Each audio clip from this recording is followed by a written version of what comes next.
రాజకీయాలనండి దేశ రాష్ట్ర రాజకీయాలని ఒక మలుపు తిప్పినటువంటి ఒక అమోఘమైనటువంటి చరిత్ర 1983 ప్రాంతంలో ఆంధ్రప్రదేశ్ రాష్ట్రంలో జరిగింది. అది ఏంటి అంటే తెలుగుదేశం పార్టీ ఆవిర్భావం. స్వర్గీయ నందమూరి తారక రామారావు గారు అప్పట్లో కాంగ్రెస్ ఆధిపత్యాన్ని, కాంగ్రెస్ పార్టీ ఆంధ్రప్రదేశ్ రాష్ట్రానికి, తెలుగు ప్రజలకు చేస్తున్నటువంటి అన్యాయాన్ని, ఆంధ్రప్రదేశ్ రాష్ట్రంలో వేళ్ళూరుకు పోయినటువంటి కులతత్వాన్ని, ఆంధ్రప్రదేశ్ రాష్ట్రంలో పేదరికం, అంటరానితనం, వివక్ష ఇలాంటి సామాజిక రుగ్మతలు వేళ్ళూరుకు పోయిన సమాజంలో తెలుగువాడి ఆత్మగౌరవ నినాదంతో ఏర్పడినటువంటి ఒక పార్టీ తెలుగుదేశం పార్టీ. ఈ తెలుగుదేశం పార్టీ నో డౌట్ స్వర్గీయ నందమూరి తారక రామారావు గారు ఈ తెలుగుదేశం పార్టీని పెట్టి, ఈ తెలుగుదేశం పార్టీ ఆంధ్రప్రదేశ్ రాష్ట్రంలో కొన్ని లక్షల మంది జీవితాలు మారటానికి ఒక మార్గం చూపించినటువంటి పార్టీగా తెలుగుదేశం పార్టీని అభివర్ణించవచ్చు. అందులో డౌటే లేదు. తెలుగుదేశం పార్టీ ఆవిర్భావం దగ్గర నుంచి తెలుగుదేశం పార్టీ తీసుకొచ్చినటువంటి సంచలనాత్మకమైనటువంటి, తెలుగుదేశం పార్టీ వ్యవస్థాపక అధ్యక్షుడిగా స్వర్గీయ ఎన్టీ రామారావు గారు తీసుకొచ్చినటువంటి చారిత్రాత్మకమైనటువంటి సంఘటనలు దేశ చరిత్రలో, రాష్ట్ర చరిత్రలో ఒక సువర్ణ ఘట్టాలనే మాత్రం అయితే చెప్పచ్చు. నాకు తెలిసి ఈ తెలుగుదేశం పార్టీ పుట్టినటువంటి ఒక 45 సంవత్సరాల చరిత్రలో నాతో నిన్న ఒక మిత్రుడు, చాలా ప్రామినెంట్ పర్సన్, నాతో డిస్కస్ చేస్తూ ఈ సందర్భంలో, మాటల సందర్భంలో వచ్చింది. ఆ డిస్కషన్ ఏంటి అనేది నేను తర్వాత చెప్తాను. ఈరోజు ఒక చారిత్రాత్మకమైనటువంటి నేపథ్యంతో పుట్టినటువంటి తెలుగుదేశం పార్టీ, ఒక పేదలు, బడుగు, బలహీన వర్గాలు ఉన్నతే లక్ష్యంగా ఏర్పాటైనటువంటి తెలుగుదేశం పార్టీ ఈరోజు మొట్టమొదటిసారిగా ఒక మతతత్వ పార్టీగా రూపుదిద్దుకుంటున్నటువంటి విధానం యావత్ తెలుగుదేశం పార్టీ కార్యకర్తల్ని, రాష్ట్ర ప్రజల్ని ఒక దిగ్భ్రాంతికి గురి చేసిందని అయితే మాత్రం చెప్పచ్చు. మొట్టమొదటిసారిగా తెలుగుదేశం పార్టీ, నాకు తెలిసి గౌరవ ముఖ్యమంత్రి చంద్రబాబు నాయుడు ఈ 16 సంవత్సరాల ముఖ్యమంత్రి చరిత్రలో 45 సంవత్సరాల సుదీర్ఘ రాజకీయ ప్రయాణంలో ఆయన ఇంత సక్సెస్ అవడానికి కారణం ఏనాడు కులాన్ని, మతాన్ని మీద వేసుకొని సెక్యులర్ భావజాలంతో నడిచేటువంటి ఆయన భావజాలమే ఆయన్ని ఈరోజు ఒక నాయకుడిగా నిలబెట్టింది. ఇది నేనే కాదు, తెలుగుదేశం పార్టీ కార్యకర్తలు కూడా యాక్సెప్ట్ చేయాల్సిందే. ఎందుకు ఈ మాటలు నేను మాట్లాడాల్సి వస్తుందంటే, సోదరులారా, నేను తెలుగుదేశం పార్టీ వ్యక్తిగతంగా, వ్యవస్థాపకంగా నేను మాట్లాడటంలా, కానీ ఈ రాష్ట్రంలో అధికారంలో ఉన్నటువంటి కూటమి ప్రభుత్వం కులాల మధ్య, మతాల మధ్య, ప్రాంతాల మధ్య చిచ్చు పెడుతూ క్రిస్టియన్లని, ఎస్సీలని, ముస్లిమ్స్ని, హిందువులని విభజించి పాలించు అనేటువంటి ఒక సిద్ధాంతాన్ని కొంతమంది మూర్ఖుల ద్వారా ఈ రాష్ట్రంలో మత ఘర్షణలు రేపటానికి కారణమవుతుంది అన్న విషయాన్ని తెలుగుదేశం పార్టీ అధికారికంగా గుర్తించమని నేను కోరుతున్నాను. ఈరోజు ప్రెస్ మీట్ ఏర్పాటు చేయడానికి కారణం, కూటమి ప్రభుత్వం మతాలతో, కులాలతో ఈ రాష్ట్రాన్ని విచ్ఛిన్నం చేయాలనేటువంటి ఒక దురదృష్టకరమైనటువంటి ప్రయోగాన్ని చేస్తుంది. ఆ ప్రయోగం చేయటం రాష్ట్ర ప్రజలకి మంచిది కాదు. 5.5 కోట్ల మంది ప్రజల యొక్క సౌభాతృత్వం, ఇక్కడ ఉన్నటువంటి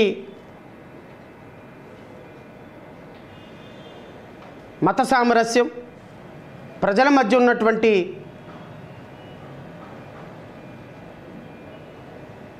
ప్రేమపూర్వకమైనటువంటి సంబంధాలు మొత్తం కులాలతోటి మతాలతోటి ముడిపెట్టి, నాకు తెలిసి 1956 ఆంధ్రప్రదేశ్ రాష్ట్రం ఏర్పడిన తర్వాత కులమత ఘర్షణలు పాత బస్తీలో లాంటి దాంట్లో హైదరాబాద్ ఓల్డ్ సిటీలో జరిగినాయి అని మేము ఎప్పుడో చిన్నప్పుడు విన్నాం. 2014 సంవత్సరం ఆంధ్రప్రదేశ్ రాష్ట్రం విడిపోయిన తరువాత ఆంధ్రప్రదేశ్ రాష్ట్రంలో 2019 వరకు కూడా ఒక్క సందర్భంలోనూ కూడా ఈ రాష్ట్రంలో కులాల మధ్య మతాల మధ్య ఏ రోజు మత ఘర్షణలు జరగని పీస్ఫుల్ స్టేట్ ఆంధ్రప్రదేశ్ రాష్ట్రం. 2019 నుంచి 24 సంవత్సరం వరకు కూడా మాజీ ముఖ్యమంత్రి జగన్మోహన్ రెడ్డి గారు అధికారంలో ఉన్నప్పటికీ కూడా కుల మతాల మధ్య ఘర్షణలు ఏ రోజు చెలరేగల. అక్కడక్కడ అంబేద్కర్ విగ్రహాలు పడగొట్టారని కొంతమంది, రాముల వారి విగ్రహాలు పడగొట్టారని కొంతమంది, సీతాదేవి విగ్రహాలు పడగొట్టారని కొంతమంది, వాటిని ఎవరైతే పడగొట్టారో ఆ నిందితులను అరెస్టు చేశారు. ఆ నిందితులని మధ్య వాళ్ళని కూడా కోర్టులో ప్రొడ్యూస్ చేశారు. చట్టం దాని పని తాను చేసుకుపోయింది. ఏ సందర్భంలోనూ కూడా ఒక మతానికి ఇంకొక మతానికి మధ్య ఏ ప్రాంతంలో కూడా ఘర్షణలు రాల. కానీ 2024 ఈ కూటమి ప్రభుత్వం వచ్చిన తర్వాత ఆంధ్రప్రదేశ్ రాష్ట్రంలో కుల మత ఘర్షణలు సిస్టమేటిక్గా ఒక కులం మీద దాడి, 2 కులాల మధ్య 2 ప్రాంతాల మధ్య గొడవ పెట్టాలి అనేటువంటి ఒక దుర్మార్గకరమైనటువంటి ప్రయోగం కూటమి ప్రభుత్వం మీకు ఓట్లేసి 164 సీట్లు ఇచ్చిన ప్రజల మీద ఎందుకు చేస్తుందో ప్రజలకి వివరణ ఇవ్వాల్సినటువంటి బాధ్యత మీ మీద కూడా ఉందని నేను కోరుతున్నా. మీకు అధికారం లేని పార్టీ కులాలని మతాలని వాడుకొని అధికారం తెచ్చుకోవాలి అనుకుంటే దేర్ ఇస్ ఎ జస్టిఫికేషన్. నాకు 80 సీట్లు ఉన్నాయి, నీకు 120 సీట్లు ఉన్నాయి, నాకు ఇంకో 10 సీట్లు వచ్చి 20 సీట్లు నీ ఎమ్మెల్యేల నుంచి లాక్కుంటే నేను అధికారంలోకి వస్తా. సో కాబట్టి ఇక్కడ కులమత ప్రాంతాలు ఘర్షణలు పెట్టేసేసి నీ దగ్గర ఉన్న ఎమ్మెల్యేలని నేను లాక్కొని నా దగ్గర ఉన్న ఎమ్మెల్యేలతోటి నేను ముఖ్యమంత్రి అయిపోతామంటే దేర్ ఇస్ ఎ జస్టిఫికేషన్. నేను కూటమి ప్రభుత్వాన్ని అడుగుతున్నా, మీ దగ్గర 164 సీట్లు ఉన్నాయి. ప్రతిపక్షం అని చెప్పబడేటువంటి వైఎస్ఆర్ కాంగ్రెస్ పార్టీ దగ్గర 11 సీట్లే ఉన్నాయి. మీరు ఏం ఆశించి కులాల మధ్య మతాల మధ్య ప్రాంతాల మధ్య చిచ్చు పెడుతున్నారో మీరు రాష్ట్ర ప్రజలకి వివరణ ఇవ్వకపోయినా పర్లేదు, కానీ మీ ఆత్మసాక్షికి మాత్రం మీరు సమాధానం చెప్పుకోవాల్సిన బాధ్యత మీ మీద ఉందని అయితే కోరుతున్నా. మీకు 164 సీట్లలో కేవలం ఒక ప్రాంతం వాళ్ళు ఒక కమ్యూనిటీ వాళ్ళు సీట్లు వేస్తే మాత్రమే మీకు 164 సీట్లు వచ్చినాయా అని నేను అడుగుతున్నా. ఈరోజు కూటమిలో జరుగుతున్నటువంటి కూటమి నాయకుల్లో జరుగుతున్నటువంటి ఒక దురదృష్టకరమైనటువంటి పరిణామాలు, అత్యంత దురదృష్టకరమైనటువంటి సంఘటన ఆకివీడి సంఘటన.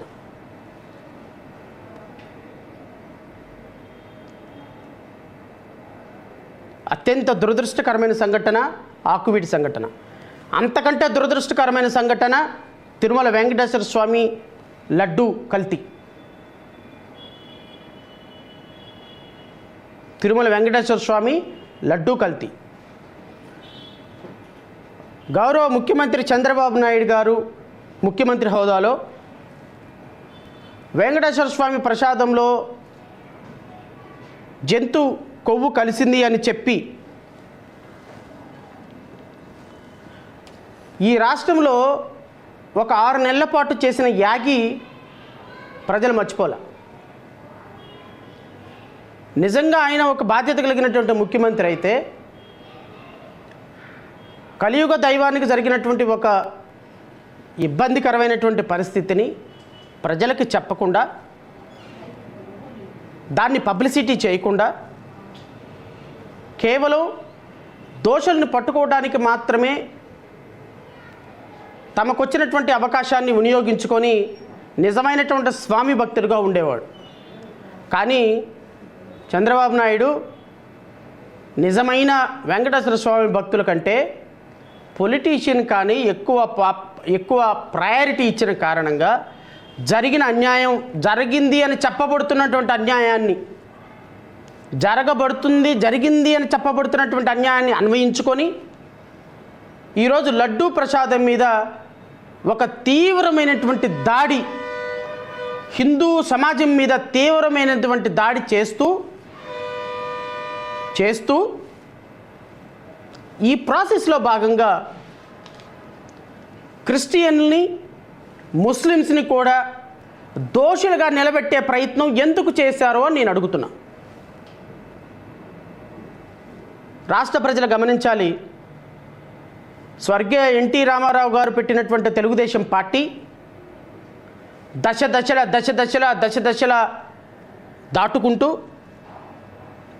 పేదరికం, నిరుద్యోగం, బలహీన వర్గాల అభివృద్ధి, అంటరానితనం, మహిళా అభ్యున్నతి, రాష్ట్రంలో ఆర్థికాభివృద్ధి, పారిశ్రామిక అభివృద్ధి దాటుకొని చంద్రబాబు నాయుడు పార్టీ తీసుకొని పార్టీని అవసాన దశకి తీసుకొచ్చే, అంటే పార్టీని చివరి దశకు తీసుకొచ్చే ప్రాసెస్లో భాగంగా ఏ స్టేజ్కి పార్టీ ఎంటర్ అయింది అంటే కులతత్వం, మతతత్వం, ప్రాంతీయ తత్వంతో తెలుగుదేశం పార్టీ అంతానికి 60 అడుగుల గొవ్వు తవ్వుతున్నారు అనేది ఈ ప్రెస్ మీట్ యొక్క సారాంశం.